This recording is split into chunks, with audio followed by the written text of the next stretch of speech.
سورۃ طٰہٰ کی آیت نمبر 64 سے آج کے درس کا آغاز ہو رہا ہے، اور آیت نمبر 64 سے لے کر 70 تک انشاءاللہ آج ہم پڑھیں گے۔ اعوذ باللہ من الشیطان الرجیم، بسم اللہ الرحمن الرحیم۔ فَأَجْمِعُوا كَيْدَكُمْ ثُمَّ أْتُوا صَفًّا وَقَدْ أَفْلَحَ الْيَوْمَ مَنِ اسْتَعْلَىٰ قالوا يا موسى إما أن تلقي وإما أن نكون أول من ألقى قال بل ألقوا فإذا حبالهم وعصيهم يخيل إليه من سحرهم أنها تسعى فأوجس في نفسه خيفة موسى قلنا لا تخف إنك أنت الأعلى وألق ما في يمينك تلقف ما صنعوا إنما صنعوا كيد ساحر ولا يفلح الساحر حيث أتى فألقي السحرة سجدا قالوا آمنا برب هارون وموسى۔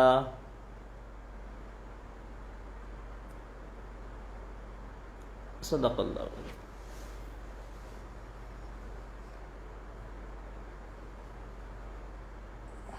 ان آیات مبارکہ میں استعمال ہونے والے اردو کے الفاظ کو دیکھتے ہیں کہ جو ہماری اردو میں مستعمل ہے۔ فَأَجْمِعُوا كَيْدَكُمْ، اجمعو جمع کرنے سے ہے، اور ثمّعتو صفا، صف یہ صف بندی کے لحاظ سے استعمال ہوتا ہے، جیسے صف کے معنی میں۔ اسی طرح سے قد افلح اليوم من استعلا، تو افلح فلاح پانے سے۔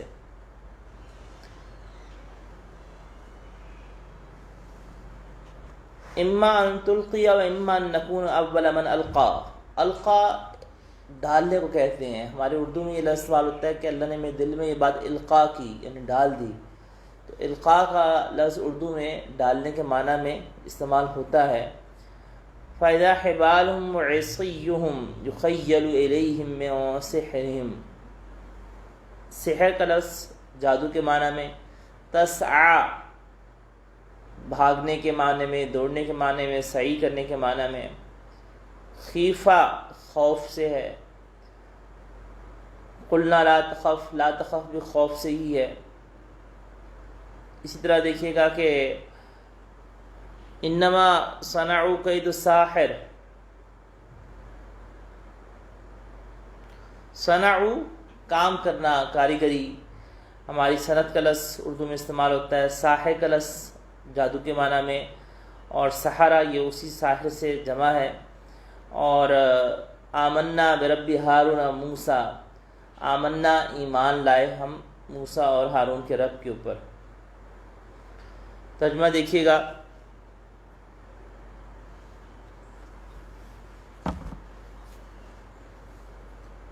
کہ فَأَجْمِعُوا كَيْدَكُمْ، جادوگروں نے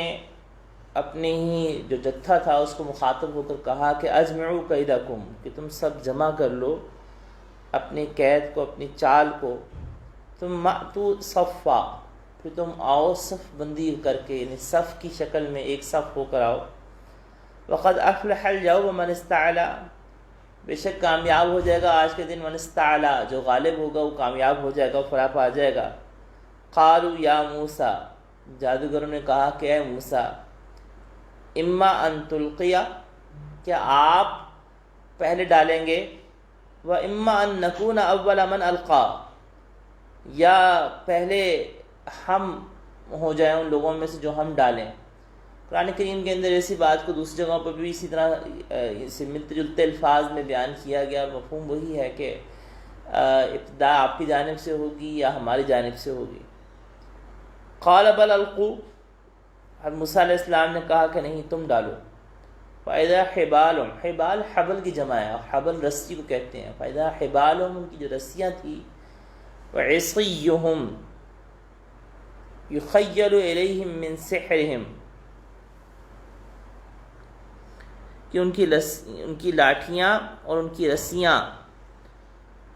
یخیل الیہم من سحرہم، کہ یوں تخیل بن گیا، یوں خیال ہوا موسیٰ علیہ السلام کو من سحرہم، ان کے جادو کی وجہ سے، کہ انہا تسعی، کہ وہ دوڑ رہے ہیں، یعنی سانپ بن کر وہ دوڑ رہے ہیں۔ فاوجس فی نفسہ خیفہ، موسیٰ علیہ السلام کو اپنے نفس میں، اپنے دل میں خوف محسوس ہوا۔ قلنا لا تخف، اللہ جل شانہ ارشاد فرماتے ہیں کہ ہم نے کہا کہ لا تخف، کہ آپ خوف مت کیجئے، وَأَلْقِ مَا فِي يَمِينِكَ تَلْقَفْ،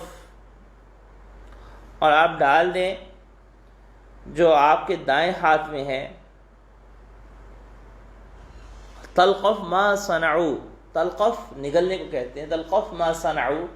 کہ وہ نگل لے گا، ما صنعوا جو انہوں نے کیا، انما صنعوا کید ساحر، کہ بے شک جو انہوں نے کیا ہے وہ کید ساحر، وہ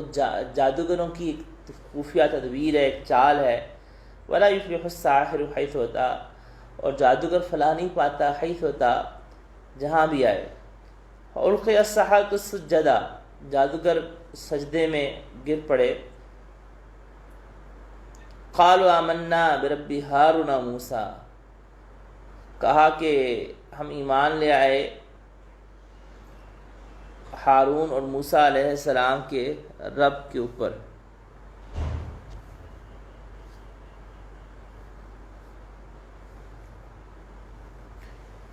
جو آیتیں مبارکہ ہم نے پڑھی ہیں، ان کے سیاق و سباق پیچھے جادوگروں سے مقابلے کی بات طے ہوئی، حضرت موسیٰ علیہ السلام نے جشن کا دن پیش کیا، صبح چاشت کا وقت مقرر ہوا، اور فرعون نے اپنے جادوگروں کی جو جماعت تھی اس کو بلا لیا، کیونکہ عوام میں پروپیگنڈا تو یہی کیا تھا، اور عوام میں کہا یہی تھا کہ یہ جادو ہے اور یہ تمہیں تمہارے وطن سے نکالنا چاہتے ہیں۔ تو اصل پروپیگنڈا تو یہ تھا کہ تمہارے وطن سے تمہیں نکالنا چاہتے ہیں، جس سے عوام کو برانگیختہ کرنے کی کوشش کی گئی تھی، بھڑکانے کی کوشش کی گئی تھی۔ تو یہاں پہ جس وقت کہا گیا کہ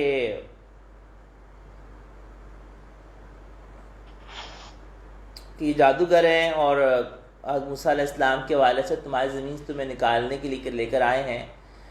اور تمہارے طریقے کو، جو کہ تمہارا سرداروں کا طریقہ ہے یا تمہارا جو بھی طریقے تم افضل سمجھتے ہو، اس کو یہ لے جائیں گے، تو یہ خوف دلایا گیا تھا قوم کو۔ جادوگر یہ کتنے لوگ تھے،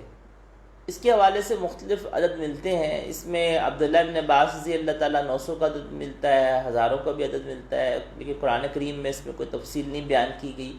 کہ یہ جادوگروں کی تعداد کتنی تھی۔ حضرت موسیٰ علیہ السلام سے مقابلہ کرنے والے جادوگر، ان کے بارے میں عبداللہ بن عباس رضی اللہ تعالیٰ عنہما کا یہ قول مروی ہے کہ یہ 72 تعداد تھی ان کی، اور حضرت اکرمہ جو ہیں وہ 900 فرماتے ہیں۔ بہرحال 900 ہیں یا 72 ہیں، ایک جماعت ہے، ایک جتھا ہے۔ اور حضرت عبداللہ بن عباس رضی اللہ تعالیٰ عنہما سے مروی یہ ہے کہ یہ 72 جادوگر تھے۔ 2 جو تھے ان میں سے جو چوٹی کے بڑے تھے وہ تو فرعون کی قوم میں سے تھے، اور باقی جو 70 تھے وہ بنی اسرائیل میں سے تھے۔ اور فرعون نے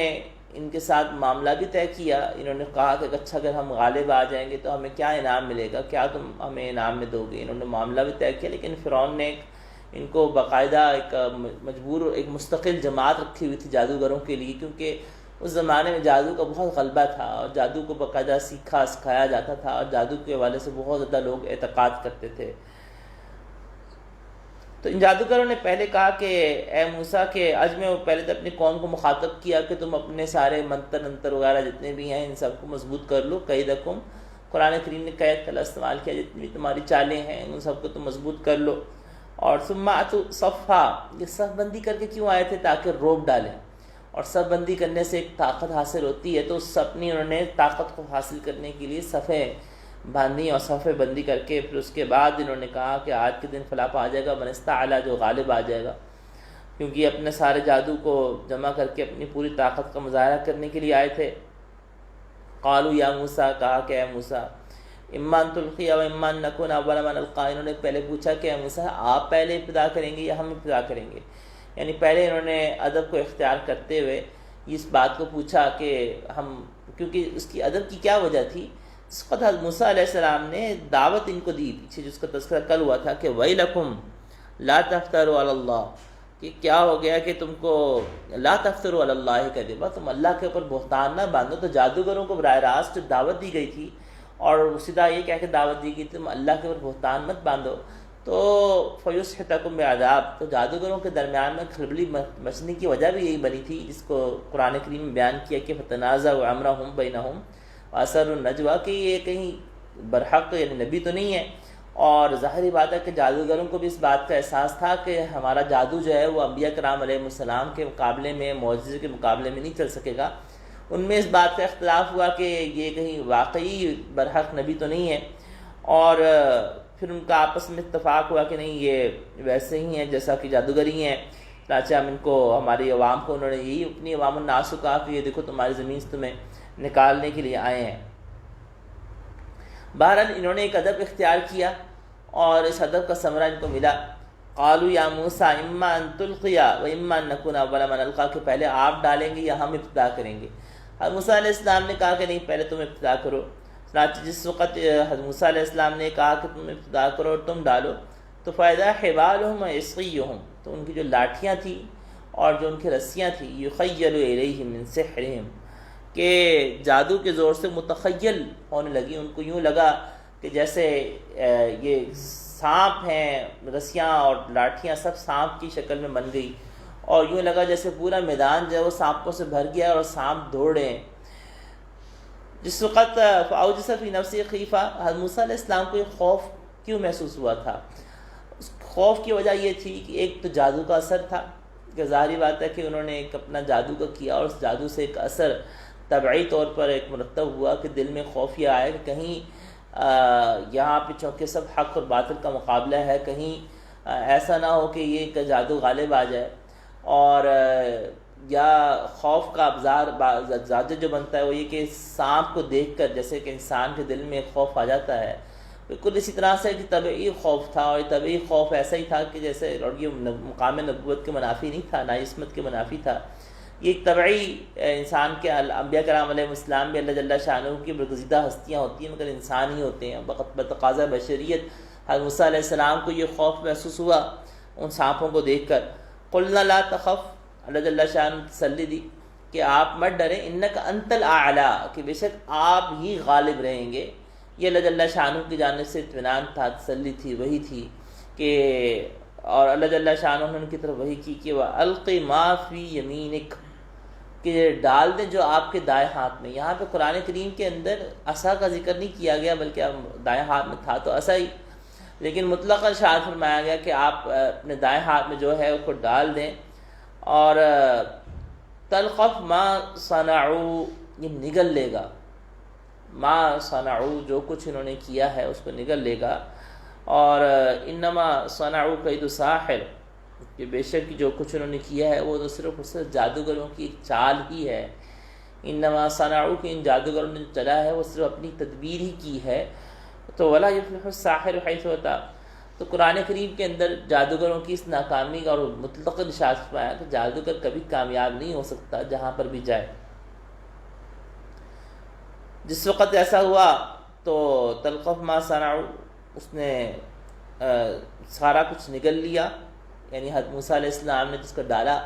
اپنے عصا کو تو اس نے اژدہا بنا، اور اژدہا بن کے اس نے سارے سانپوں کو نکل لیا۔ تلقف ما صنعوا، اس نے نگل لیا ما صنعوا، جو کچھ انہوں نے کیا تھا، اور فرمایا گیا کہ جب جادوگروں نے منظر دیکھا تو القی السحرۃ سجدا، وہ سجدے میں گر پڑے اور ایمان لے آئے۔ یہ ایک مختصر تفسیر تھی، اور اس کے اندر کچھ تفصیل، تھوڑی سی تفسیر کے حوالے سے ہی رہتی ہے، وہ یہ کہ جادو ہوتا کیا ہے، جادو کیا کس طرح جاتا ہے، جادو کی حقیقت کیا ہے، اور جادو کے ساتھ ساتھ ہمارے ہاں تھوڑے سے جو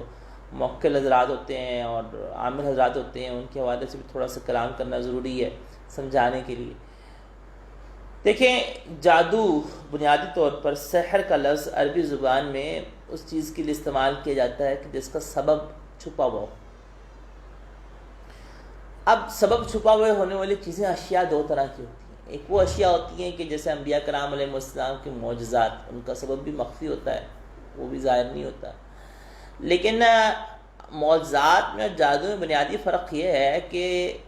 جادو کے پیچھے پھر سبب ہوتا ہے، مثلا اس منتر کا پڑھنا، یا آپ کہہ لیجئے کہ اس کے پیچھے سبب ہوتا ہے مگر وہ چھپا ہوا ہوتا ہے، یعنی وہ الفاظ بولے گئے، وہ الفاظ کا سبب تو ہوا، الفاظ سبب ہوئے، لیکن معجزے کے اندر کوئی سبب نہیں ہوتا پیچھے۔ معجزہ براہ راست اللہ کے حکم سے ہوتا ہے، اور اس کی دلیل جو ہے کہ وما رمیت اذ رمی، کہ اللہ جل شانہ نے نبی کرم علیہ الصلوۃ والتسلیمات کو مخاطب کر کے ارشاد فرمایا تھا کہ یہ جو آپ نے مٹھی پھینکی ہے مٹی کی غزوہ بدر کے موقع پہ، یہ آپ نے نہیں پھینکی، ولیکن اللہ رمی، تو اللہ نے پھینکی، یعنی اللہ کے حکم سے آپ علیہ الصلوۃ والتسلیمات نے یہ پھینکی۔ تو معجزہ اللہ کے حکم سے ہوتا ہے، تو معجزے کا معاملہ جو ہے وہ بالکل خالصتاً ایک الگ ہے۔ جادو ہوتا کیا چیز ہے، اور جادو کے اندر کیا کیا ہو سکتا ہے، جادو کے ذریعے سے کیا کیا کچھ کیا جا سکتا ہے، اور جادو کے پیچھے طریقہ کیا ہوتا ہے، اصل میں جادوگر کرتا کیا ہے کہ جس کی وجہ سے یہ کام ہوتا ہے۔ دیکھیے دنیا کے اندر اللہ جل شانہ نے مختلف چیزوں کو سبب بنایا ہے، وہ دنیا ایک دارالاسباب ہے۔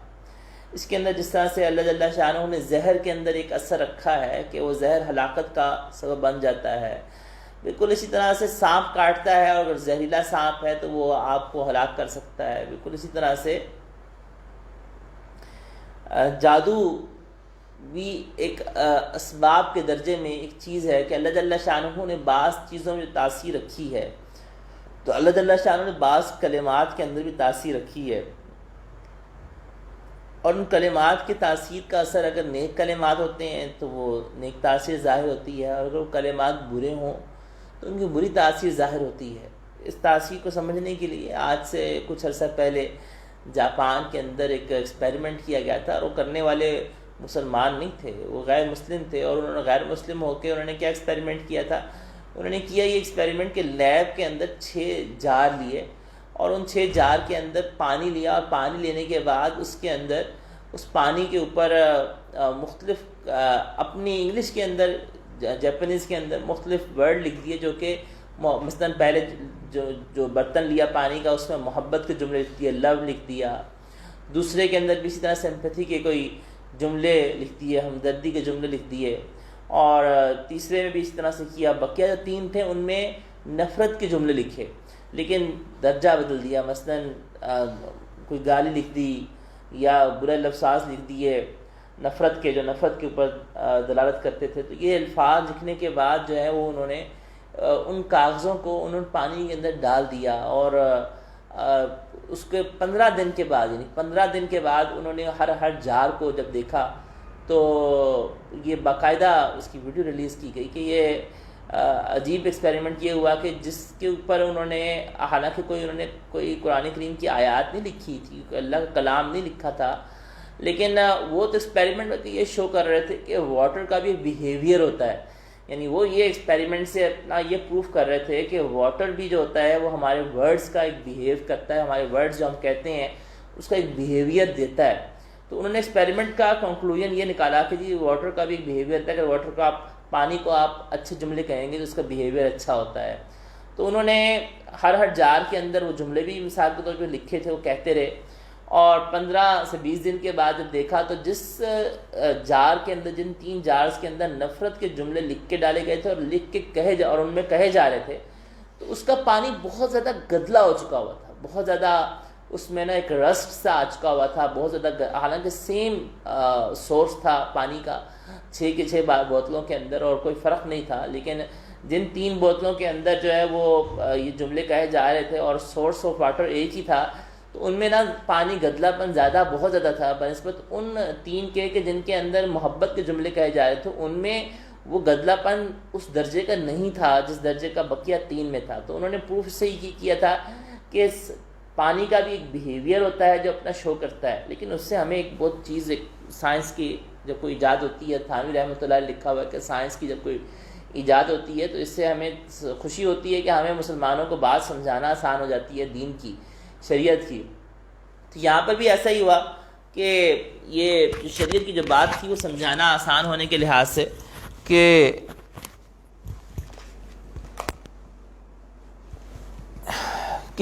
اس معاملے کے اندر کہ جس طرح سے یہ انہوں نے پانی کو کہا اور پانی کے بیہیویئر ایک شو ہوا، بالکل اسی طرح سے ہم تھوڑا سا اس کو سمجھیں کہ الفاظ کا اللہ جل شانہ نے ایک اثر رکھا ہوا ہے. وہ اگر پانی کے سامنے کیا جاتا ہے تو پانی بھی اپنا ایک اثر شو کرتا ہے. بالکل اس طرح سے اگر منفی جملے ہوتے ہیں اور شیطانی جملے ہوتے ہیں تو ان کا بھی ایک اثر ہے. اور اللہ جل شانہ دنیا دارالاسباب بنائی ہے اور اس کا ایک اثر ہوتا ہے. تو دنیا کے اندر شیطان کو جس وقت راندہ درگاہ کیا گیا تو شیطان نے اپنی عبادت کے لیے شیطان کا لشکر اس کے ساتھ، شیطان کی جو اولاد تھی، جو بھی شیطان پیدا ہوتا ہے وہ شیطان ہی ہوتا ہے. شیطان کی جتنی بھی اولاد ہے، اللہ تعالیٰ نے شیطان کو اس طرح سے طاقت دی کہ تمہاری جتنی بھی اولاد ہوگی تمہاری نقش قدم پہ ہوگی. اور جو شیطان کے جو اتنی اولاد ہوتی ہے وہ شیطان کے ساتھ تھی. شیطان کے لاؤ لشکر،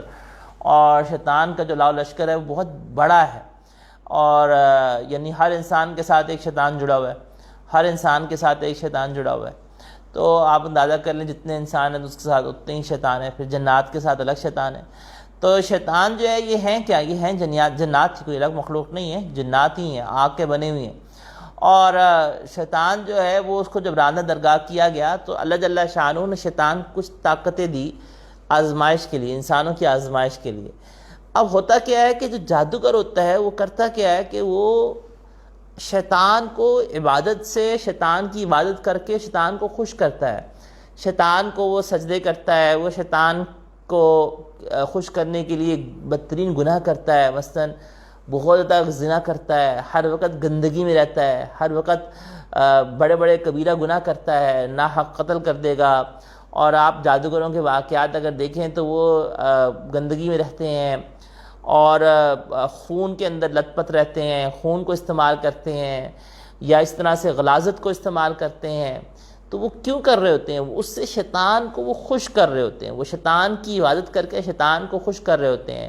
جو کالا جادو ہوتا ہے وہ کیا ہوتا ہے؟ کالا جادو کے اندر قرآن کریم کو الٹا پڑھا جاتا ہے. اور قرآن کریم کو الٹا پڑھ کے، یعنی الٹا پڑھنے سے مراد لفظ کو الٹا پڑھنا ہے. تو لفظ کو جو الٹا پڑھ کے وہ کیا کرتے ہیں کہ وہ شیطان کو خوش کرتے ہیں، کیونکہ اس سے مطلب بالکل الٹا جب جاتا ہے، بنتا ہے، تو شیطان خوش ہوتا ہے کہ اللہ کے کلام کی اس طرح سے نعوذ باللہ بے ادبی ہو رہی ہے اور اس طرح سے یہ کفر ہو رہا ہے. تو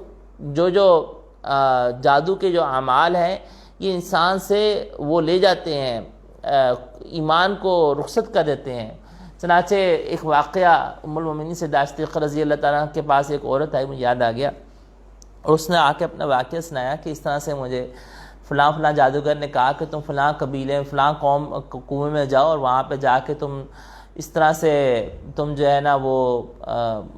گندگی وغیرہ پھینکو اور سب کچھ اس طرح مختلف کام اس کو کہنے کو. تو جب وہ میں نے کیے تو مجھے یوں لگا کہ جیسے میرے دل سے ایک پرندہ نکل کے چلا گیا ہے. تو طویل اس میں واقعہ ہے کہ اس نے اس طرح سے کیا اپنے مقصد کو پورا کرنے کے لیے، جادو کے مقصد کو پورا کرنے کے لیے، اور پھر وہ توبہ کرنے کے لیے آئی ام المومنین سیدہ صدیقہ رضی اللہ تعالیٰ کے پاس. اور اس کا مفہوم حدیث مبارکہ کا یہ ہے. تو جادوگر جو ہوتا ہے وہ شیطان کو خوش کرنے کے لیے بنیادی طور پہ یہ مختلف افعال کرتا ہے. اور پھر کیا ہوتا ہے، شیطان پہ ایک سٹیج آتی ہے کہ شیطان خوش ہو کر وہ اس کے کام کرنا شروع ہو جاتا ہے، یا شیطانی طاقتیں اس کے ساتھ ہو جاتی ہیں. اور شیطانی طاقتیں جو ہوتی ہیں اس کے ساتھ ہو جاتی ہیں پھر وہ کیا کرتے ہیں کہ وہ مختلف کام کر سکتے ہیں، یعنی جو کام ایک جن کر سکتا ہے، جو بھی ایک جن کے بس میں کام ہے وہ کام کر سکتے ہیں. تو جن کے بس کے اندر کیا ہے، جن کسی کا رزق نہیں روک سکتا. یعنی جن جو ہے وہ شیطانی طاقتیں جو ہوتی ہیں وہ کسی کا رزق، جن اس دنیا کو کوئی بڑے سے بڑا جن بھی جو ہے وہ کسی کا رزق روک نہیں سکتا کہ یہ اس کے پاس بندے نہ آئیں یا اس کے پاس کا کاروبار تباہ ہو جائے. جادو کے ذریعے سے وہ کیا کر سکتا ہے، وہ بندوں کو ڈرا سکتا ہے. جنات صرف اور صرف بندوں کو ڈرا سکتے ہیں. مثلا کسی کی دکان ہے تو جنات یہ کر سکتے ہیں کہ وہ جا کے اس گاہک کو ڈرا دیا کریں، یا گاہک کو بار بار کہیں تم نے یہاں پہ نہیں جانا، تم نے دوسری دکان پہ جانا ہے. اس قسم کا کام تو گاہک کر سکتا ہے، جن کر سکتا ہے. یعنی جن کے بس دیکھیں، جن بھی اللہ کی مخلوق ہے، کوئی جن کوئی خدا نہیں ہے. جن جو ہے وہ جس طرح سے ہم اللہ کی مخلوق ہیں اس طرح جنات بھی اللہ کی مخلوق ہیں. بس فرق یہ ہے کہ اللہ جل شانہ نے جنات کو مخفی رکھا ہوا ہے اور جنات ہم سے چھپے ہوئے ہیں. اس کے علاوہ جنات کو نہ تو علم غیب حاصل ہے. ایک جس طرح سے دیکھیں میرے سامنے یہ اس کو مولانا احسان صاحب بیٹھے ہوئے ہیں، میں ان کے دل کی بات کو نہیں جان سکتا، میں اندازہ لگا سکتا ہوں. یا اللہ جل شانہ کوئی قلبی کیفیت کھول دیں وہ ایک الگ معاملہ ہے کہ اللہ جل شانہ شیخ کے اوپر یا کہ کسی کے مریض کے احوال کو کھول دیں، وہ اللہ کا کام ہے، اللہ کھولنا چاہیں کھول دیں، نہ کھولنا چاہیں نہ کھولیں، تو اللہ کی بات ہے نا۔ تو لیکن میں عمومی طور پہ ان کے دل کی کیفیت یا ان کے ماضی کے حوالے سے میں کچھ نہیں جان سکتا۔ اگر میں جاننا چاہوں، میں کہوں میرا اختیار ہے، میں جاننا چاہوں میں ان کو جانوں، انسان اللہ تعالیٰ نے کسی انسان کو یہ اختیار دیا ہی نہیں۔ اگر یہ اختیار ملا ہوتا تو اللہ کے نبی کرم علیہ الصلاۃ تسلیمات واقع عشق میں ام المومنین سیدہ عائشہ صدیقہ رضی اللہ تعالیٰ عنہ کے قلب کی کیفیت کو پہلے دن ہی جان لیتے۔ وہی آنے میں 30 دن لگ گئے، وہی آئی تو پھر آپ علیہ الصلاۃ تسلیمات نے ام المومنین سیدہ صدیقہ رضی اللہ تعالیٰ عنہ کی برات کو ظاہر کیا، اور اس میں جب آپ علیہ الصلاۃ تسلیمات نے اس وحی کے آنے کے اوپر ظاہر فرمایا تو اس بات سے علم ہوا کہ انبیاء کرام علیہ السلام کو اللہ جل شانہ کائنات میں سب سے زیادہ غیب کی خبریں عطا فرماتے ہیں، مگر یہ اللہ دیتے ہیں، اللہ دینا چاہیں دے دیں، نہ دینا چاہیں نہ دیں۔ تو علم غیب جو ہے وہ خاصہ خداوندی ہے، یعنی خالص صرف اللہ ہی کے اختیار میں ہے، کہ اللہ جل شانہ کا علم ہی ہے کہ بغیر کسی واسطے کے، بغیر کسی ذریعے کے اللہ جل شانہ سب کچھ جانتے ہیں۔ تو کسی ذریعے سے جاننا جو ہوتا ہے وہ علم غیب نہیں ہوتا، وہ انباء الغیب ہوتا ہے، وہ غیب کی خبریں ہوتی ہیں، اطلاع غیب ہوتا ہے۔ اللہ جل شانہ نے انبیاء کرام علیہ السلام کو غیب کی خبریں دیں، اطلاع غیب دیا، لیکن علم غیب نہیں دیا۔ علم غیب صرف اور صرف اللہ کا خاصہ ہے۔ تو جس طرح سے میں آپ کے بارے میں نہیں جان سکتا، کسی دوسرے شخص کے بارے میں نہیں جان سکتا، بالکل اسی طرح سے ایک جن بھی میرے ماضی کے بارے میں کچھ نہیں جان سکتا۔ ایک جن کے پاس یہ اختیار اللہ نے دیا ہی نہیں ہے کہ کوئی جن جو ہے وہ میرے ماضی کے بارے میں یا میرے پیچھے واقعات کے بارے میں جاننا چاہے، وہ نہیں جان سکتا۔ وہ کیا کرے گا؟ وہ دوسرے جنات سے پوچھے گا کہ بھئی تمہیں اس کے بارے میں کچھ پتہ ہے؟ وہ دوسرے جنات کے پاس جائے گا، دوسرے جنات سے پوچھے گا، دوسرے جنات جن کو کچھ پتہ ہو، کوئی چیز اس نے دیکھی ہو تو وہ جان لے گا، ورنہ نہیں۔ تو ایک تو پہلی بات یہ غلط فہمی اپنے دل و دماغ سے ہم نکال دیجیے۔ اس میں میں نے بہت تفصیل سے گفتگو جو ہے سورہ حجر کے اندر کی ہوئی ہے، اور یہاں میں مختصراً عرض کر دوں کہ جنات جو ہوتے ہیں وہ اللہ کی مخلوق ہوتی ہیں، ان کو ہمارے بارے میں کچھ علم نہیں ہوتا، وہ لا علم ہوتے ہیں۔ دوسری بات یہ ہے کہ جنات جو ہیں ان کو اللہ جل شانہ نے پاورز دی ہیں، مثلا اڑ سکتے ہیں، اور جنات کی پاورز مختلف ہیں، وہ نگاہوں سے اوجھل ہوتے ہیں، ان کی شکل تبدیل کر سکتے ہیں، اور لیکن یہ کہ عمومی طور پہ مخفی ہی رہتے ہیں، اور شکل میں آنا چاہیں، انسانی شکل میں آنا چاہیں وہ آ سکتے ہیں، کسی بھی انسانی شکل میں آ سکتے ہیں، جانوروں کی شکل میں بھی آ سکتے ہیں۔ تو جنات کا جو آنا ہے، لیکن اس سے زیادہ جنات سے نہ ڈرنے کی ضرورت ہے، نہ ہی جنات کو ہوا بنانے کی ضرورت ہے، وہ بھی ہماری طرح اللہ کی مخلوق ہیں، اور اللہ کے اذن کے بغیر کوئی مخلوق کچھ بھی نہیں کر سکتی۔ لا مانع لما اعطیت ولا معطی لما منعت، اللہ ربی لا اشرک بہ شیئا، اللہ میرا رب ہے، میں اللہ کے ساتھ کسی کو شرک نہیں کرتا۔ ساری کائنات نقصان پہنچانے کی کوشش کرے گا، اللہ کا اذن نہیں ہے تو آپ کو کوئی نقصان نہیں پہنچا سکتا۔ سارے دنیا کے جادوگر اکٹھے ہو جائیں اور آپ کو ہلاک کرنا چاہیں گے، اللہ کا اذن نہیں ہے، ان کا جادو اثر نہیں کر سکتا۔ اور اگر اللہ کا اذن ہے، اگر اللہ جل شانہ نے اسباب کے درجے میں اس کی اجازت دے دی تو وہ اثر کر دے گا، لیکن اس میں ہمیں پناہ کس سے طلب کرنی ہے؟ اللہ سے۔ اللہ کا اذن ہو جائے گا تو جادو رک جائے گا، اور جادو کوئی اثر نہیں کر سکتا۔ اسی طرح سے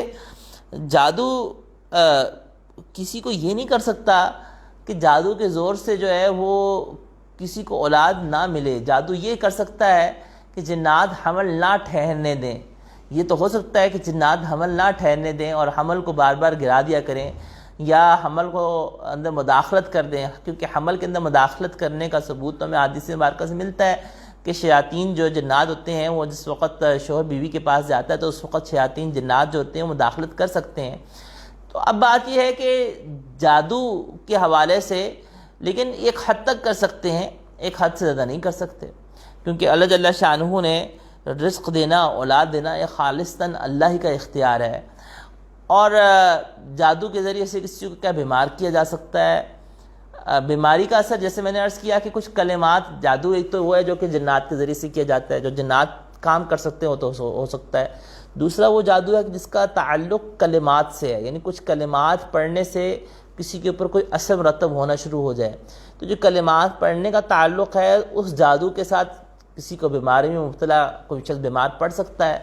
لیکن اس سب جادو کے جتنے بھی کلمات ہیں، چاہے کتنے ہی کالا جادو کیوں نہ ہو، چاہے کتنا ہی بڑا سنگین جادو کیوں نہ ہو، اللہ کے کلام سے بڑھ کر کوئی چیز نہیں ہے۔ اللہ کے کلام ہر سخت سے سخت ترین جادو کا توڑ ہے، اور اللہ کا کلام براہ راست اللہ کے کلام کو پڑھنا اس سے سب سے زیادہ فائدہ ہوگا۔ یہ جو نقشے بناتے ہیں، نقشے تو قرآن کی آیت سے ماخوذ ہیں۔ آپ قرآن کریم کی آیت کے عدد نکال کے، عدد کس سے ماخوذ ہیں؟ قرآن کریم کی آیت سے۔ تو عدد اور نقشوں کے چکروں میں نہ پڑیں، عادات کے نقشوں کے چکروں میں مت پڑیں۔ قرآن کریم جو ہے وہ اللہ تعالیٰ کا سب سے بڑا کلام ہے، مسنون دعائیں اس سے بڑھ کر کوئی چیز نہیں ہے۔ اللہ جل شانہ نے اپنے حبیب علیہ السلام کو معوذتین عطا فرمائیں۔ جس وقت یہود نے آپ علیہ السلامات پہ جادو کیا اور آپ علیہ السلامات کے منہ مبارکہ کے اوپر کچھ حاصل کیا اور ان پہ جادو کیا گیا، تو جو جادو کیا گیا تو اس سے آپ علیہ السلامات تو نبی تھے اور آپ معصوم تھے، آپ علیہ السلام پہ اس کا اثر صرف کیا ہوا کہ اس حد تک سے ظاہر ہوا تھا کہ آپ علیہ السلامات کو بھولنے لگ پڑے تھے۔ یعنی بعض چیز ایسی ہوتی تھی کہ آپ علیہ السلامات نہیں کی ہوتی تھی اور یہ گمان لگتا تھا کہ جیسے کی ہوئی ہے، تو یہ چیز، یہ اثر ظاہر ہوا آپ علیہ السلامات کے اوپر جادو سے۔ اس سے زیادہ اثر کوئی ظاہر نہیں ہوا، کیونکہ انبیاء کرام علیہ السلام معصوم ہوتے ہیں۔ اللہ جل شانہ جو پیغمبرانہ مقاصد ہوتے ہیں، پیغمبرانہ امور ہوتے ہیں، ان میں اللہ جل شانہ ان کی حفاظت فرماتے ہیں، اس میں کوئی بڑے سے بڑا جادوگر یا جن کو مداخلت نہیں کر سکتا۔ تو طبعی جسمانی طور پر آپ علیہ السلامات کو صرف یہ ہوا تھا کہ آپ علیہ السلامات کو وہ امور جو کہ آپ علیہ السلام بسا اوقات اور ان کا تعلق امور دعوت سے یا پیغمبرانہ امور سے ہرگز نہیں تھا، وہ ایک طبعی امور سے تھا، اور اللہ جل شانہ نے معوذتین نازل فرمائیں، سورہ فلق، سورہ ناس۔ سورہ فلق، سورہ ناس سب سے بڑھ کے جادو کا توڑ ہے، بڑے سے بڑے جادو کا توڑ جو ہے وہ سورہ فلق اور سورہ ناس ہے۔ بس یہ ہے کہ جتنا جادو کی شدت ہے اتنی انسان کو کثرت بھی کرنی پڑے گی۔ اس طرح سورہ بقرہ کے حوالے سے حدیث مبارکہ میں تذکرہ موجود ہے کہ سورہ بقرہ کا جو پڑھنا ہوتا ہے کہ جس رات پڑھا جاتا ہے یا جس دن پڑھا جاتا ہے سورہ بقرہ کو، تو اس دن جادو اثر نہیں کر پاتا، اور جادوگر جو بڑے سے بڑا جادوگر ہے وہ سورہ بقرہ کا نہیں توڑ کر سکتا۔ تو اسی طرح سے کچھ چیزیں ایسی ہیں کہ خود پڑھنا چاہیے، تعویذوں کی طرف مت جائیں، تعویذوں کی طرف، عاملوں کی طرف مت جائیں۔ یہ 99% عامل حضرات جھوٹے بیٹھے ہوئے ہیں، 1% درست ہیں، صحیح العقیدہ ہوں، شرط یہ ہے کہ صحیح العقیدہ ہوں، لیکن ان کا پتہ چلانا ایک مشکل کام ہے۔ آپ سب سے بہتر طریقے مسنون اعمال کو تھامیں، مسنون اعمال کو تھامیں، قرآن کریم کی تلاوت کو تھامیں، منزل کی آیات کو پڑھیں، مسنون دعاؤں کو پڑھیں، سورہ فلق، سورہ ناس کو پڑھیں، اور جو مسنون دعائیں ہیں جس بسم اللہ الذی لا یضر ہے، اس کو صبح شام اہتمام سے پڑھیں، اعوذ بکلمات اللہ التامات من شر ما خلق ہے، اسی طرح سے اور دعائیں ہیں۔ تو جادو جو ہوتا ہے بنیادی طور پہ ہم یہ کہہ سکتے ہیں کہ ایک تو جادو کرنے کا طریقہ وہ جنات کے ذریعے سے ہے، جنات کو خوش کر کے، دوسرا جادو کرنے کا طریقہ وہ بعض کلمات کے ذریعے سے، اور تیسرا جادو کیا ہوتا ہے وہ صرف تخیل ہوتی ہے، قوت تخیل کو استعمال کر کے، اس کو آج کل کی زبان میں ہم ٹیلی پیتھی کہتے ہیں۔ تو ٹیلی پیتھی اور میسمرزم کے ذریعے سے، ہپنوٹزم کے ذریعے سے ہپنوٹائز کر کے، میسمرائز کر کے کسی کے دل میں کوئی بات کو ڈال دینا، یا اس کو کوئی چیز ایسی ہوتی نظر آیا کہ وہ ہو رہی ہے حالانکہ حقیقت میں وہ چیز ہو نہیں رہی، تو یہ تیسری شکل ہوتی ہے جس کو میسمرزم بھی کہا جاتا ہے، ہپنوٹزم بھی ایک شکل ہے اس کی، اور ٹیلی پیتھی کے ذریعے سے بھی کسی کے دل میں کوئی خوف ڈال دینا، کوئی بات ڈال دینا حالانکہ وہ چیز نہ ہو۔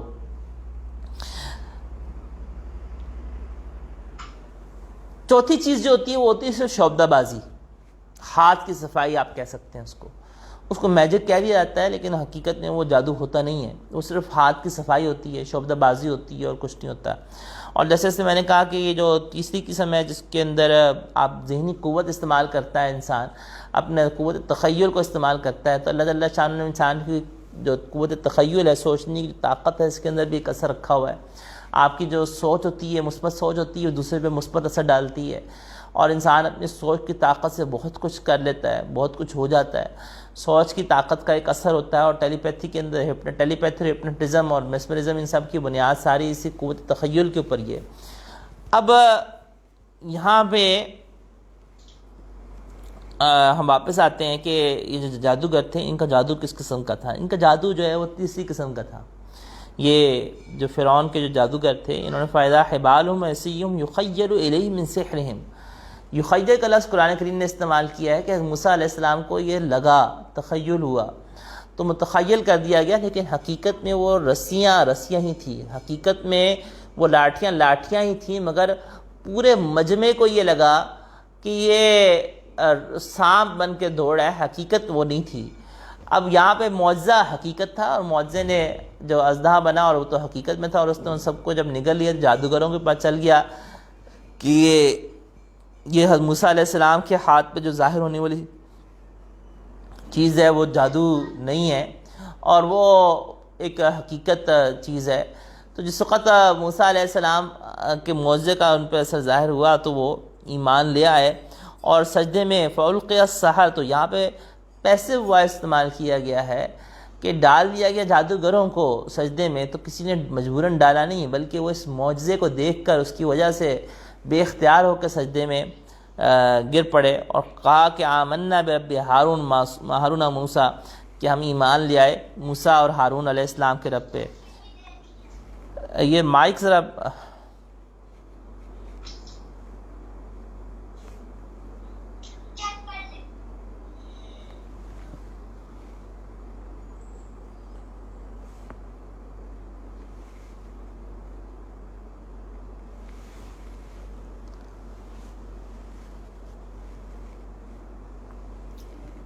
حضرت موسیٰ علیہ السلام کے اس واقعے کے اندر کہ جس وقت یہ جادوگروں کے سامنے معاملہ ہوا، اس کے اندر ایک اور جادو کے حوالے سے بات میں وضاحت کرتا چلا جاؤں کہ جو موکل کے حوالے سے میں پہلے بھی فرض کیا ہے کہ جو موکل ہوتے ہیں کہ جی میرے پاس فلاں موکلات ہیں اور میں ان کے ذریعے سے علاج کرا دیتا ہوں، تو یہ موکل کچھ نہیں ہوتے، یہ بس صرف لوٹنے کا ایک بہانہ بنایا ہوا ہے اور کچھ بھی نہیں ہے۔ اگر آپ موکل سے مراد کسی شخص کی یہ ہے، کوئی شخص عامل ہے، کوئی بڑے سے بڑا عامل بھی ہے، میں کھلی بات کر رہا ہوں کہ کوئی شخص بڑے سے بڑا عامل بھی ہے، اس کے پاس موکل ہے، دو ہی صورتیں نا موکل کی، یا تو وہ کہتا ہے کہ موکل سے مراد جو ہے وہ جنات ہیں، یا وہ کہتا ہے کہ موکل سے مراد جو ہیں وہ فرشتے ہیں۔ اب موکل دیکھیں قرآن کریم کے اندر احادیث مبارکہ کے پورے ذخیرہ حدیث کے اندر جنات کا تذکرہ ہے، فرشتوں کا تذکرہ ہے، ان کے علاوہ کسی تیسری مخلوق کا تذکرہ ہی نہیں ہے۔ یہ کہاں سے یہ ہم عقیدہ گھڑ لیا گیا کہ آیتوں کے موکل ہوتے ہیں؟ بھئی یہ کہاں پہ لکھا ہوا ہے؟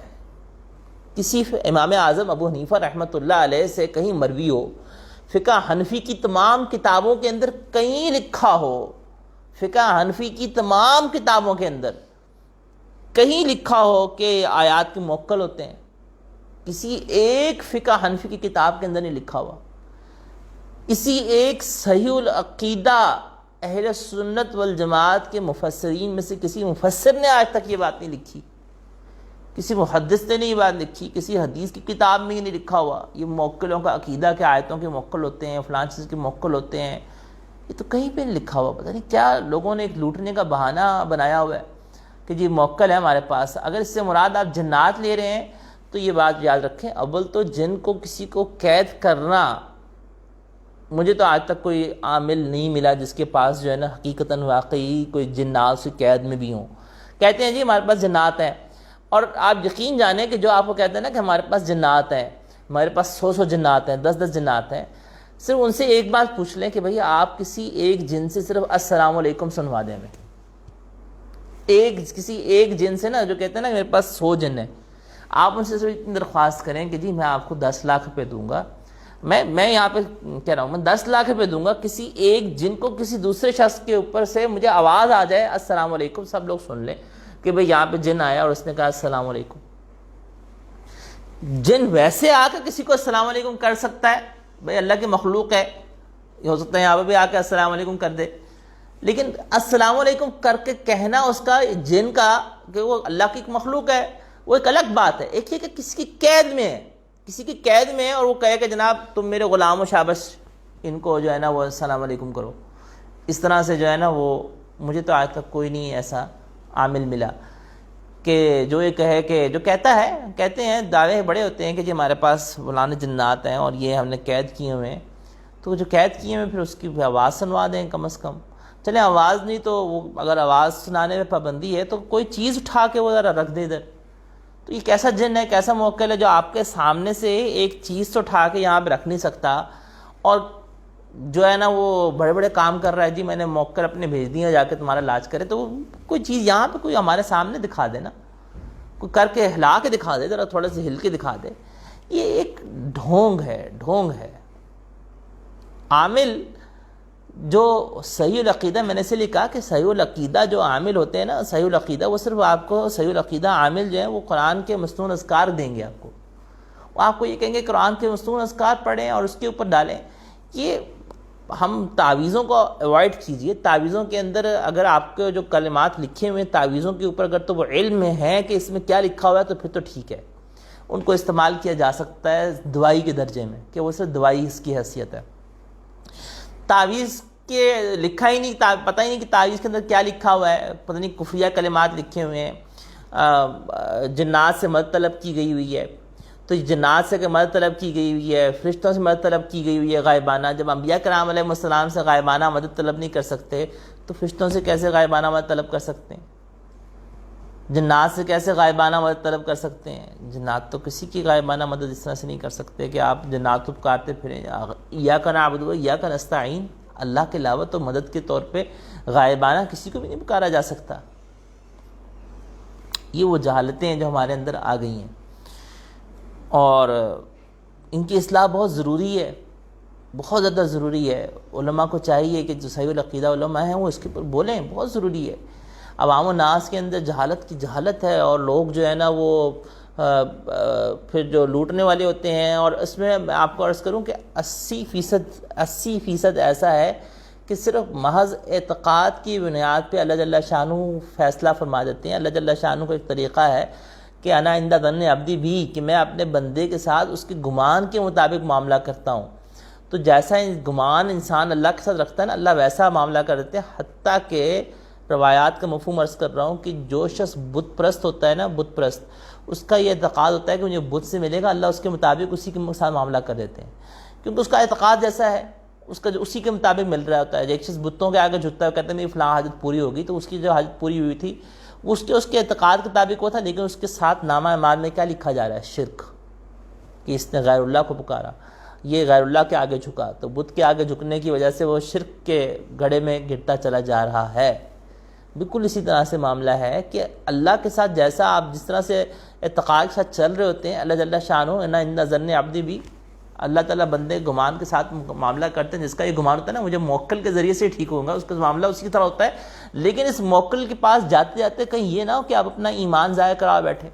کہیں یہ نہ ہو کہ آپ ایمان کے ساتھ ساتھ کچھ اپنا اور نقصان کروا بیٹھیں. کتنی دو نمبر قسم کے موکل ہوتے ہیں، خواتین کے ساتھ عجیب و غریب قسم کی حرکتیں شروع کر دیتے ہیں، اور عجیب قسم کے معاملات، خبریں آ رہی ہوتی ہیں اور اطلاعات آ رہی ہوتی ہیں.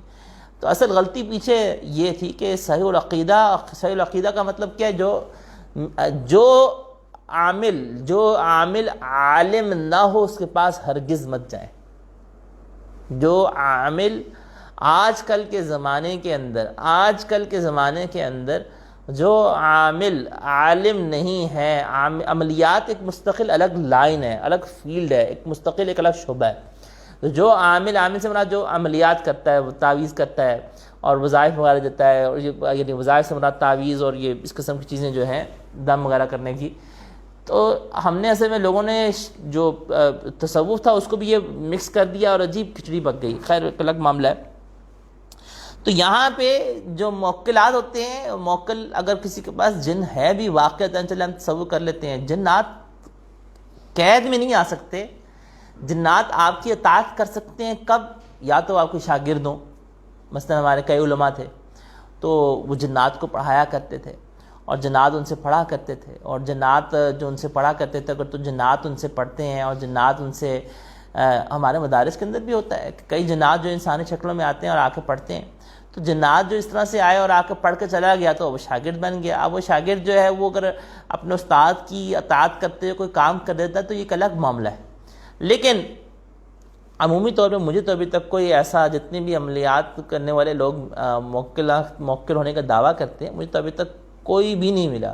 بہت بڑے ہمارے ماضی قریب کے اندر عالم تھے اور ماہر عملیات بھی تھے، علامہ ارشد حسن ثاقب رحمۃ اللہ علیہ. تو ان سے بھی گفتگو ہوئی تو وہ بھی یہ فرما رہے تھے کہ بھئی آج تک مجھے بھی کوئی ایسا بندہ نہیں ملا کہ جو اس کے پاس کوئی واقعی جن قید میں ہو اور وہ اس کی آواز ہی سنوا دے، السلام علیکم ہی سنوا دے، یا کوئی کام کروا دے، پتہ نہیں کہاں سے جو ہے نا ایک بس لوٹنے کا بہانہ ہے۔ اور اصل جگہ پہ کیا ہوتی ہے؟ قوت تخیلہ ہوتی ہے۔ میں آپ کو ایک واقعہ، ذرا تھوڑا سے بات ہماری شاید لمبی نہ ہو جائے، لیکن نکات کو ہم انشاءاللہ اس کے، کیونکہ ایک ہی اکٹھا پیرایا چل رہا ہے، اس کو کل انشاءاللہ نکات کو کریں گے اور اگلا آیات کے ساتھ ہی ملا کریں گے۔ میں ذرا یہ واقعہ سنا کے ذرا آپ کو سمجھا دوں کہ ہوتا کیا چیز ہے۔ ایک ہوتی ہے قوت متخیلہ، جیسا یہاں پر بھی تذکرہ آ رہا ہے کہ فَإِذَا حِبَالُهُمْ وَعِصِيُّهُمْ يُخَيَّلُ إِلَيْهِ۔ تو قوت متخیلہ کا ایک اثر ہے۔ حضرت تھانوی رحمۃ اللہ علیہ نے اپنا ایک واقعہ لکھا ہے۔ تھانوی رحمۃ اللہ علیہ وہ فرماتے ہیں کہ ان کے پاس ایک شخص آیا، اس نے کہا کہ جی میں روح حاضر کرتا ہوں، اور روح حاضر ہونے کی علامت یہ ہوتی ہے کہ جس وقت روح آتی ہے نا تو یہ جو چارپائی کا پایا ہے یہ حرکت کرے گا۔ تو جس وقت چارپائی کا پایا حرکت کرے گا اس کا مطلب ہے کہ روح آ گئی۔ تو جب روح آ گئی تو اس کے بعد آپ جو سوال کریں گے نا تو روح بولے گی نہیں، مگر ہاں یا نا کے اندر وہ ہل کے جواب دے دے گی، یعنی یا تو پائے کو ہلا دے گی یا دائیں بائیں کر دے گی۔ تو اس قسم کی حرکت وہ جو ہے نا وہ کرتی رہے گی تو آپ کو جواب مل جائے گی۔ تو اس نے اسی طرح سے نا حضرت تھانوی رحمۃ اللہ نے لکھا اپنا پورا واقعہ کہ اس نے میرے سامنے اس طرح سے کچھ ہم پڑا چھڑا اور کہا کہ جی روح آ گئی ہے، اور اب جو ہے نا یہ میں نے دیکھا کہ اسی وقت نا چارپائی کا جو پایا تھا وہ ہلا، حرکت کی اس نے، اور اس کے بعد جو ہے اس نے جب حرکت کی تو اب اس نے کہا کہ جی آپ پوچھ سکتے ہیں اس سے سوال ہاں یا نا میں، یہ آپ بولے گی نہیں روح، لیکن یہ صرف اور صرف پایا کو ہلا کر نہ دکھائے گی کہ یہ کیا ہو رہا ہے، یعنی ہاں کا جواب یا نا کا جواب اس طرح سے دیتی رہے گی۔ تو حضرت تھانوی رحمۃ اللہ علیہ کے سامنے اس نے اس طرح سے کیا، تھانوی رحمۃ اللہ نے کچھ سوالات کیے اور پائے نے اس طرح سے ہل کے جواب دے دیا، جو چارپائی کا پایا ہوتا ہے۔ تو جب وہ بندہ چلا گیا تو حضرت تھانوی رحمۃ اللہ علیہ غور فرمانے لگے یہ کیا چیز تھی؟ فرمایا، پھر لکھا حضرت نے کہ میں نے اس پہ یہ تجزیہ کیا کہ یہ صرف اور صرف قوت متخیلہ تھی۔ چنانچہ حضرت نے کہا کہ جب قوت متخیلہ تھی تو پھر تو میں بھی استعمال کر سکتا ہوں۔ چنانچہ حضرت نے فرمایا کہ میں نے قوت متخیلہ کو استعمال کیا تو پایا اس طرح سے ہلنا شروع ہو گیا، جس طرح سے وہ روح کے بلانے کا چکر اس نے کیا ہوا تھا، بالکل اسی طرح سے وہ پایا ہلنا شروع ہو گیا، اور یہ صرف قوت متخیلہ تھی۔ اچھا یہ تو بات حضرت تھانوی رحمۃ اللہ علیہ کی ساجد سے پڑھی، خود میرے ساتھ بھی یہ تجربہ ہوا۔ ایک صاحب تھے، میں نے پہلے بھی کہیں واقعہ اس کا بیان کیا کہ ایک اسی طرح سے ایک بڑے ماہر عملیات تھے، اور کہتے کہ جی میرے پاس اتنے لشکر ہیں جنات کے، اور یہ اور وہ اتنے موکلات ہیں۔ تو یہ طالب علمی کی بات ہے، اس وقت میں طالب علم تھا، اور غالباً 5ویں سال میں تھا یا چھٹے سال میں تھا۔ تو وہ صاحب مجھے ملے، کہنے لگا کہ میں تمہیں نا سورہ والضحیٰ کا موکل دینے لگا ہوں۔ تو میں نے کہا جی سورہ والضحیٰ کا موکل وہ کیا ہوتا ہے؟ کہتے کہ نا اسے تمہیں موکل کا نہیں پتہ، موکل ہوتے ہیں جو قید میں ہوتے ہیں اور سے نا مخلوق ہوتی ہے اللہ کی، یہ صورتوں کے ساتھ ملتے ہیں، تو ہر آیت کا موکل ہوتا ہے، اور لمبی چوڑی انہوں نے کہانی مجھے سنائی اسی طرح سے، اور کہا کہ نا تمہیں موکل دے رہا ہوں تو تمہیں جو بھی کوئی کام ہو نا تم نے کرنا یہ ہے کہ سورہ والضحیٰ بند کمرے میں پڑھنی ہے، اور یہ موکل آ جائے گا، اور اس کی آنے کی علامت اس طرح سے ہوگی کہ تم نے نا یوں کرنا ہی ہے کہ ایک رجسٹر لے لو، اور ایک رجسٹر لے کے نا اس کو باندھ لو، یعنی ایک کینچی لے لو، اور کینچی لے کے دھاگا یوں کر کے رجسٹر کے ارد گرد باندھ دو، اور کینچی کو اس طرح سے نا پکڑ کے بیٹھ جاؤ، یعنی ڈنڈا بھی ہو سکتا تھا، کینچی بھی ہو سکتی تھی، کہ رجسٹر نا اسے لٹکا ہو، یعنی اس دھاگے سے لٹکا ہو اور بالکل ہوا میں معلق ہو۔ تو جب تم نے اس طرح سے کر لینا نا کہ اس کے بعد کرنے کے بعد تم نے جب وہ سورہ والضحیٰ اتنی دفعہ پڑھنی ہے تو اس کے بعد تمہارا یہ موکل آ جائے گا۔ تم نے پڑھنے کے بعد پوچھنا ہے کہ تم آ گئے ہو، جب تم یہ تھوڑی دیر کے لیے انتظار میں بیٹھو کہ وہ آ گیا ہے نا تو تھوڑی دیر بعد رجسٹر جو ہے نا تم دیکھنا، رجسٹر کے اوپر تم نے نا اس وقت ٹک ٹکی باندھ کے نا رجسٹر کو دیکھنا ہے۔ تو تم رجسٹر کو ٹک ٹکی باندھ کو تھوڑی دیر تک دیکھو گے تو کیا ہوگا کہ رجسٹر تھوڑا سا ہلے گا، اور جب وہ ہلے گا اس کا مطلب یہ ہے کہ وہ آ گیا۔ میں نے کہا جی ٹھیک ہے میں کر لیتا ہوں اس طرح سے۔ اب وہ میں نے جب کیا انہوں نے جو کر کے دکھایا تو رجسٹر واقعی ہلا، دائیں یعنی بالکل معلق ہوا، پنکھا بھی بالکل بند، کوئی ہوا نہیں، تو رجسٹر نے یوں کر کے ہلا۔ میں نے کہا یار تو واقعی مجھے موکل مل گیا، یہ تو میں بڑا ماشاءاللہ عملیات شروع کر دیتا ہوں، اور یہ تو میں عامل بن گیا ہوں بڑا۔ تو بہرحال اب وہ 2-3 دفعہ جو ہے نا میں نے اس قسم کا نا اپنا موکل والا کام شام اس طرح سے کیا، تو اب ہر دفعہ یہی ہوتا، رجسٹر کبھی دائیں ہلتا کبھی بائیں ہلتا، اور ایک عجیب بات ہوتی تھی، کئی دفعہ سوال کرتا تو اس سے ٹک ٹکی باندھ کے دیکھتا تو وہ کبھی سوال کا جواب ہاں میں دیتا، وہی سوال دوبارہ کرتا تو کبھی اس کا جواب نہ میں بھی آ جاتا۔ تو اب بہرحال یہ چیز تھوڑی سی نا مجھے ہوئی۔ اب ہوا یہ کہ جب حضرت تھانوی رحمۃ اللہ علیہ کی یہ تعریف پڑھی تب مجھے پتہ چلا اور یہ اللہ کی طرف سے ہی اس کے کچھ ہی عرصے بعد میں نے تھانوی رحمۃ اللہ علیہ کی تحریر نظر سے گزری تو پتہ چلا کہ یار یہ صرف قوت متخیلہ تھی. چنانچہ میں نے اپنی صرف میں قوت متخیلہ کو استعمال کرنے کی وجہ سے وہ ہل رہا تھا. اصل میں وہ اس کے پاس میرے پاس کوئی موکل نہیں تھا. چنانچہ جب مجھے پتہ چل گیا اب میں اس کے بعد اب میں نے اس کی وجہ سے میں نے کہا کہ جی اب پتہ ہے قوت متخیلہ اگر میں اس پہ استعمال کر رہا ہوں تو وہ اس کی وجہ سے ہل رہا ہے. اب میں نے نہیں کی تو کوئی نہیں ہل رہا. حالانکہ اب میں پڑھ بھی رہا ہوں وہ سارا عملیات بھی کر رہا ہوں تو اب کچھ بھی نہیں ہو رہا. تو وہ صرف اور صرف ایک قوت متخیلہ کا اثر تھا اور کچھ بھی نہیں تھا. اگر میں سورہ وضاء نہ بھی پڑھوں چنانچہ میں نے یہ کام کر کے بھی دیکھا کہ میں نے اس بغیر کچھ سورہ وضاء پڑھے ہوئے کچھ بھی کیے بغیر میں نے ویسے اس طرح رجسٹر کو ہوا بند کر کے اسی طرح سے دیکھا قوت متخیلہ کے ساتھ اسی طرح سے ہوا. تو وہ کوئی موکل شوکل کچھ بھی نہیں تھا. وہ صرف چکر بازی تھی شبد بازی تھی اور کچھ بھی نہیں تھا. تو یہ چیز جو ہوتی ہے یہ عوام الناس کو ایک لوٹنے کا ایک بہانہ ہے اور صرف اور صرف وہ تخیل یخیل کے اوپر ساری بات آئی. اس میں نکات انشاءاللہ اب کل ہم کرتے ہیں نکات کے حوالے سے اور نکات کے ساتھ آگے جو اگلی 10 آیات ہیں ان میں اکٹھا ہی انشاءاللہ جادوگروں کا ایک تذکرہ مکالمہ ہے کس طرح سے ایمان لیا اور ایمان لانے کے بعد انہوں نے کیا کیا یا مختصراً تھوڑا سا نکات کو ہم دیکھتے جاتے ہیں. کہ فَأَجْمِعُوا كَيْدَكُمْ ثُمَّ أَتُوا صَفًّا. پہلا نقطہ تو یہ کہ اجمعوا کیدکم کہ ثم أتوا صفا کہ صف بندی کو ایک دخل حاصل ہے روب ڈالنے کے اندر. جادوگروں نے بھی صف بندی کی. اس میں اگلا نقطہ دیکھیے گا کہ جادوگروں نے ادب اختیار کیا. کہا کہ موسیٰ علیہ السلام سے کہ اے موسیٰ پہلے آپ ڈالیں یا ہم ڈالیں. اس ادب کا نتیجہ تھا اللہ نے ان کو ایمان کی توفیق دے دی. تو ادب جب بھی انسان اختیار کرتا ہے تو انسان کو اس کا ثمرہ ملتا ہے اور بے ادب جو ہے وہ محروم ہو جاتا ہے چاہے جو بھی جس جگہ پر بھی ہو. وَيَسِيُّمْ يُخَيَّلُ إِلَيْهِ مِنْ سِحْرِهِمْ أَنَّهَا تَسْعَىٰ کہ یہ رسیوں کا اور ان کو جو تخیل ہوا اس پہ تفصیل سے میں نے گفتگو کر دی. فَأَوْجَسَ فِي نَفْسِهِ خِیفَةً کہ طبعی خوف محسوس ہونا مقام نبوت کے منافی نہیں ہے. اور وَلَا يُفْلِحُ السَّاحِرُ حَيْثُ أَتَىٰ. اس پہ نکتہ کیا ہے کہ یہ پکی بات پلے باندھ لیں کہ دنیا کا کوئی بڑے سے بڑا جادوگر بھی آ جائے وَلَا يُفْلِحُ السَّاحِرُ حَيْثُ أَتَىٰ. قرآن کا فرمان عالی شان سچا ہے. جادوگر کامیاب نہیں ہو سکتا قرآن کے مقابلے میں اللہ کے کلام کے مقابلے میں. کوئی بڑے سے بڑا شیطانی جن بھی آ جائے بڑے سے بڑا جادوگر بھی آ جائے وہ اللہ کے کلام کے مقابلے میں کامیاب نہیں ہو سکتا. وَلَا يُفْلِحُ السَّاحِرُ حَيْثُ أَتَىٰ. یہ پکا یقین مان لیں کہ جو شفا اللہ جل شانہ نے اپنے کلام میں رکھی ہوئی ہے وہ کسی چیز میں نہیں رکھی اور اللہ کے کلام کو کوئی چیز غالب نہیں آ سکتی. وآخر دعوانا ان الحمد للہ رب العالمین.